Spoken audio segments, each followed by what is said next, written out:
आणखीन एक अंदाज द्या आता मग परत. सांगा ना. नमस्कार, मी पंजाब दत्त बोलतो. हो ना. अंदाज सांगायचा झाला तर महाराष्ट्रामध्ये म्हणजे आणखीन 20 तारखेपर्यंत 21 तारखेपर्यंत राज्यामध्ये पावसाचं वातावरण आहे. म्हणजे अवकाळी पावसाचं सावट आहे. 20 एप्रिल पर्यंत का साहेब? 20 एप्रिल पर्यंत.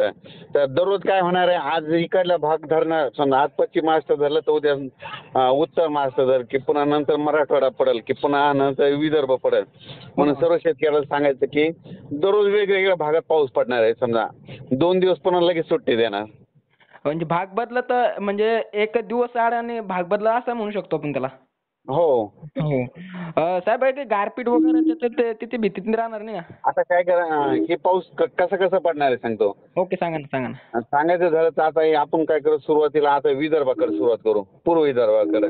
पूर्व विदर्भाकडे 16 तारखेपर्यंत पावसाचं वातावरण आहे. इकडं समज नागपूरच्या पूर्वेकडील साईडला का? हो. आणि पश्चिम विदर्भापर्यंत 16-17 पर्यंत वातावरण पावसाचं. हो ना, हो ना. आणि मध्य महाराष्ट्रात मात्र 21 तारखेपर्यंत. मध्य महाराष्ट्र, मराठवाडा आणि पश्चिम महाराष्ट्र आणि कोकण पट्टी मात्र 21 तारखेपर्यंत पावसाचं वातावरण आहे. आणि सर्व शेतकऱ्या रॅकवर आता जर समजा बेदाणा असेल तर रॅकवर आता टाकून येईल. कारण की काय होणार की म्हणजे 19, 20, 21 पश्चिम महाराष्ट्र ते सातारा, सांगली, सोलापूर, कोल्हापूर ह्या भागाकडे जरा जास्त पाऊस पडणार आहे.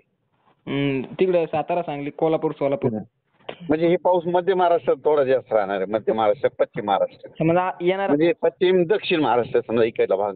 हो ना, हो ना. दक्षिण मध्ये कसं येते कोणतं लातूर मध्ये एक आहे समजा चांगला राहणार. लातूर, सोलापूर, उस्मानाबाद, सातारा, सांगली, कोल्हापूर, नगर, पुणे. हो ना, हो ना. साहेब समजा आता हे झालं आपलं हवामान संदर्भातील, परंतु